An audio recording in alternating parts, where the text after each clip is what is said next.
Very good morning friends, welcome to GK Sansar. Daily GK challenge का part 4 के साथ आप सभी के बीच उपस्थित हो चुका हूं। तो आप जल्दी से पेन और नोटबुक लेकर बैठ जाइए और जैसे ही आपके स्क्रीन पर क्वेश्चन दिखाई दे तो अपने आंसर को नोटबुक में नोट कर लीजिए और जब आंसर बताऊं तो आंसर को मैच कीजिए और देखिए क्या आप इन 10 प्रश्नों में से 6 प्रश्नों का सही आंसर दे पाते हैं कि नहीं।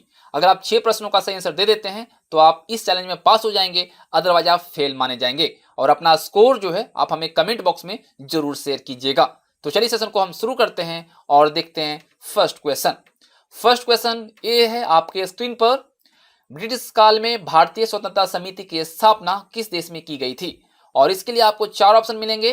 पहला ऑप्शन है फ्रांस, ब्रिटेन, जर्मनी और अमेरिका। तो जल्दी से आंसर को नोट कर लीजिए अपने नोटबुक में। तो आई थिंक आप लोगों ने कर लिया होगा। आपका समय होता है समाप्त। सही आंसर हो जाएगा Germany. Germany is the right answer. भारतीय स्वतंत्रता समिति को बर्लिन समिति भी कहा जाता है क्योंकि जो इसकी जो स्थापना है वह जर्मनी में की गई थी। इसकी जो स्थापना की बात करें तो 1914 में भारतीय छात्र और क्रांतिकारियों के द्वारा किया गया था। ये जो समिति थी इसके प्रमुख सदस्य थे डॉक्टर धीरेन्द्र सरकार, एन.एस. मराठे, डॉक्टर जे.एन. दास गुप्ता। ये सभी जो थे प्रमुख इसके सदस्य थे। बात आती है जर्मनी की, तो जर्मनी का जो कैपिटल है बर्लिन है और यहाँ पे जो करेंसी चलती है वो चलता है यूरो। और वर्तमान में जो है यहाँ के चांसलर हैं वो है अंजेला मर्कल। तो आई थिंक आप लोगों ने सही आंसर को यहाँ पे नोट किया होगा अपने नोटबुक में। तो चलिए चलते हैं क्वेश्चन नंबर 2 की तरफ। क्वेश्चन नंबर 2 देखिए क्या कहता है। विलियम डिग्बी ने भारत के किस पहलू के बारे में लिखा था? भारतीय शिक्षा, भारत में गरीबी, भारतीय समाज या भारत में अकाल। तो जो लगता है आपको सही वो कर लीजिए अपने नोटबुक में मेंशन और जब आंसर बताऊं तो अपने कीजिए आंसर को मैच। और सही है तो सही का निशान, गलत है तो गलत का निशान। और फाइनली आपका कितना सही होता है कमेंट बॉक्स में बताना है। तो यहां पे सही आंसर हो जाएगा आपका ऑप्शन डी, भारत में अकाल। देखिए ब्रिटिश राज के दौरान विलियम डिग्बी भारत में रहते थे और इस दौरान भारत में कई अकाल पड़े थे। लेकिन जो 1870 में अकाल आया था वो काफी प्रमुख था क्योंकि काफी भयावह था। और इन अकालों के लिए उन्होंने ब्रिटिश सरकार की जो नीतियां हैं उसको जिम्मेदार ठहराया है और इन्होंने भारत में अकाल के पहलू के बारे में लिखा था। तो यहाँ पे ऑप्शन डी जो है बिल्कुल सही आंसर है। चलिए नेक्स्ट क्वेश्चन पे चलते हैं, क्वेश्चन नंबर 3 पे। क्वेश्चन नंबर 3 देखिए और आंसर कीजिए। वन्य जीव संरक्षण के क्षेत्र में अदम्य साहस दिखाने वाले को कौन सा पुरस्कार दिया जाता है?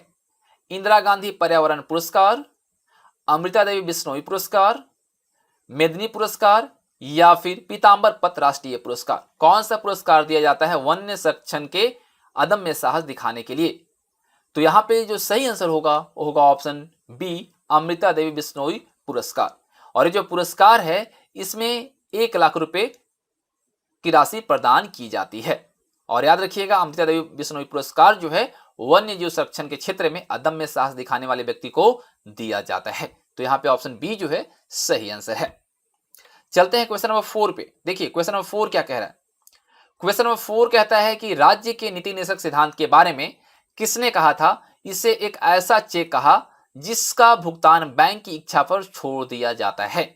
आपके ऑप्शंस हैं पंडित नेहरू, डॉक्टर अंबेडकर, प्रोफेसर केटी शाह या फिर डॉक्टर राजेंद्र प्रसाद। तो ये काफी इंपॉर्टेंट प्रश्न है फ्रेंड्स। इसका सही आंसर क्या होगा नोटबुक में जल्दी से आप कर लीजिए मेंशन।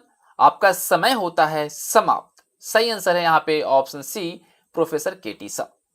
देखिए संविधान सभा में 10 दिसंबर 1948 को प्रोफेसर केटी शाह जो थे उन्होंने अपने 2 संशोधन को पेश किया। और जो 2 संशोधन थे वह था, पहला जो था वह था कि राष्ट्रपति को व्यापक और वास्तविक कार्यकारी शक्ति देने की व्यवस्था की जाए, जिसके लिए बी.आर. अंबेडकर, डॉक्टर अलादी कृष्णा स्वामी अय्यर और कन्हैया लाल मणिकलाल मुंशी जो थे ये सभी विरोध किया। आपको मैं बताना चाहूंगा कि मुंशी ने कहा था कि जो संघीय संविधान समिति है उसका जो प्रारंभिक विचार विमर्श के दौरान ही यह निश्चय कर लिया गया था कि जो केंद्रीय सरकार होगा उसका गठन जो होगा वह ब्रिटिश सरकार के आदर्शों को ध्यान में रखकर किया जाएगा। यानी कि राष्ट्रपति जो होंगे एक कठपुतली होंगे, यानी कि उनके पास ऐसी पावर नहीं होगी, सारा काम जो होगा उनके नाम से होगा।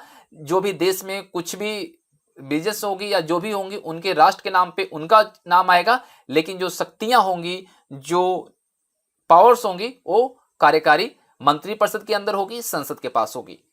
आपको मैं बताना चाहूंगा इनकी दूसरी जो संशोधन थी वह था कि भारतीय संविधान का जो अनुच्छेद है उसमें राज्यों को संघ कहने पर जो चर्चा हुई थी उसमें उन्होंने कहा कि इसको क्या किया जाए कि सेकुलर फेडरल सोशलिस्ट यूनियन कहा जाए, जिसको भी अस्वीकार कर दिया गया। यानी दोनों जो इनका संशोधन था उसको अस्वीकार कर दिया गया था। तो यहाँ पे ऑप्शन सी जो है सही जवाब है। ठीक है, चलिए आई थिंक आप लोगों ने सही आंसर को यहाँ पे टिक कर लिया होगा। क्वेश्चन नंबर 5 देखिए, क्वेश्चन नंबर 5 क्या कह रहा है, हड़प्पा सभ्यता की कौन सी जगह में शहर 3 हिस्सों में बटी थी। चलिए ऑप्शन है धौलावीरा, कालीबंगन, चणुद्रो या फिर बनावली। तो सही आंसर यहाँ पे क्या हो जाएगा, अपने नोटबुक में जल्दी से आप कर लीजिए मेंशन। तो आई थिंक आप लोगों ने आंसर को मेंशन कर लिया होगा। आपका समय होता है समाप्त। सही आंसर होगा ऑप्शन यहाँ पे ए, धौलावीरा। देखिए धौलावीरा कहाँ है, गुजरात के कच्छ के जिले में है। और यहां से जो साक्ष्य प्राप्त हुए थे वह हुआ था एक अनूठी जल निकासी प्रणाली, एक बड़ा स्नानागार, सबसे बड़ा हड़प्पा सभ्यता का शिलालेख, साथ ही साथ यहां से एक स्टेडियम भी प्राप्त हुआ था और 3 हिस्सों में बटा शहर का साक्ष्य भी यहां से मिला है। तो यहाँ पे ऑप्शन ए जो है बिल्कुल करेक्ट आंसर है। तो आई थिंक आप लोगों ने सही आंसर को यहाँ पे गेस किया होगा। क्वेश्चन नंबर 6 देखिए, क्वेश्चन नंबर 6 क्या कहता है, अंतरराष्ट्रीय जैव विविधता का मुख्य कार्यालय कहां पर है। आपके ऑप्शंस हैं जर्मनी, इटली, फ्रांस, अमेरिका। तो जो आपको लगता है सही उस ऑप्शन को आप नोटबुक में मेंशन कर लीजिए। तो आपका समय होता है समाप्त। सही आंसर यहां पे हो जाएगा Italy. Italy is the right answer. अंतरराष्ट्रीय जैव विविधता का जो मुख्य कार्यालय है वह इटली में है। देखिए हर साल 22 मई को अंतरराष्ट्रीय जैव विविधता दिवस मनाया जाता है और इसे विश्व जैव विविधता संरक्षण दिवस भी कहा जाता है। इसका जो आरंभ है वह संयुक्त राष्ट्र संघ के द्वारा किया गया है।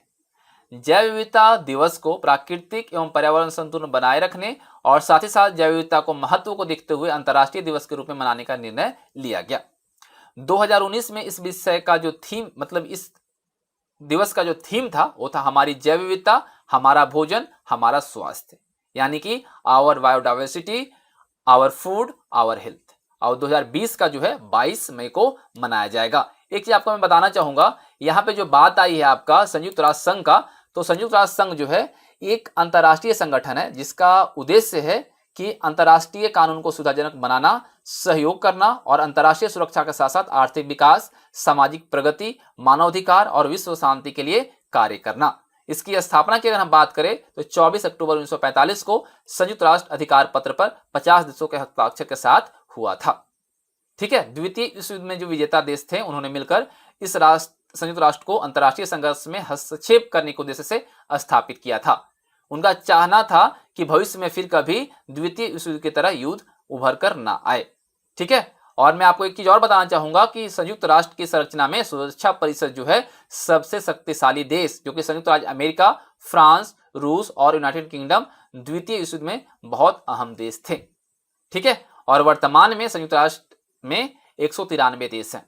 ठीक है, तो आई थिंक यहां पे आपके सारे डाउट क्लियर हो गए होंगे। चलते हैं क्वेश्चन नंबर 7 पे। 7 नंबर क्वेश्चन देखिए क्या कह रहा है, बहुत अच्छा प्रश्न है। करगम किस देश का लोक नृत्य है, किस प्रदेश का लोक नृत्य है, कौन सा राज्य का। यहाँ पे ऑप्शन है तमिलनाडु, मेघालय, असम और केरल। तो सही आंसर यहाँ पे क्या हो जाएगा, जल्दी से अपने नोटबुक में कर लीजिए मेंशन आप। तो आपका समय होता है समाप्त। सही आंसर हो जाएगा यहाँ पे तमिलनाडु। देखिए करगम जो है तमिलनाडु राज्य का लोक नृत्य है। अगर हम बात करें तमिलनाडु का तो इसका गठन हुआ था 1 नवंबर 1956 को। इसका जो कैपिटल है वो है चेन्नई और सबसे बड़ा जो शहर है वो भी चेन्नई है। यहाँ पर नंबर ऑफ डिस्ट्रिक्ट जो हैं वो हैं 38। वर्तमान में जो गवर्नर है वो बनवारी लाल पुरोहित हैं और वर्तमान में सीएम है E.K. पलानीस्वामी। यहाँ पे विधानसभा की जो सीट है वो है 234, लोकसभा की सीट है 39 और राज्यसभा की सीट है 18। तो आई थिंक आपके यहाँ पे डाउट क्लियर हो गए होंगे और आपने सही आंसर को भी गेस किया होगा। चलते हैं क्वेश्चन नंबर 8 पे। देखिए क्वेश्चन नंबर 8 क्या कह रहा है, बहुत अच्छा प्रश्न है कि भारत में फैक्ट्रीज ऑफ क्रेडिट किसे कहा जाता है। एनजीओ को कहा जाता है, कोऑपरेटिव को कहा जाता है, वाणिज्यिक बैंक को कहा जाता है या फिर कॉर्पोरेट को कहा जाता है, किसे कहा जाता है। जल्दी से अपने आंसर को नोट कर लीजिए, बहुत अच्छा प्रश्न है। तो आई थिंक आप लोगों ने सही आंसर को गेस कर लिया होगा। यहाँ पे जो सही आंसर होगा वो होगा ऑप्शन सी, वाणिज्यिक bank, commercial bank is the right answer. ठीक है, हमारे देश में फैक्ट्रीज ऑफ क्रेडिट जो कहा जाता है वह कमर्शियल बैंक को कहा जाता है, वाणिज्यिक बैंक को कहा जाता है। तो यहां पे ऑप्शन जो है आपका सी है, सही आंसर है। चलते हैं क्वेश्चन नंबर 9 की तरफ।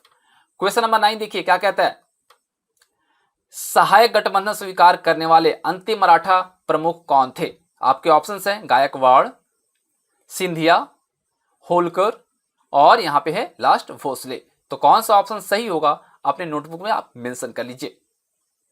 तो आई थिंक आप लोगों ने मेंशन कर लिया होगा, तो आपका समय होता है समाप्त। यहां पे सही आंसर जो हो जाएगा वो होगा ऑप्शन सी, होलकर। सहायक गठबंधन की जो शुरुआत है लॉर्ड वेलेस्ली के द्वारा किया गया था और वे 1798 से 1805 तक ब्रिटिश गवर्नर जनरल रहे थे।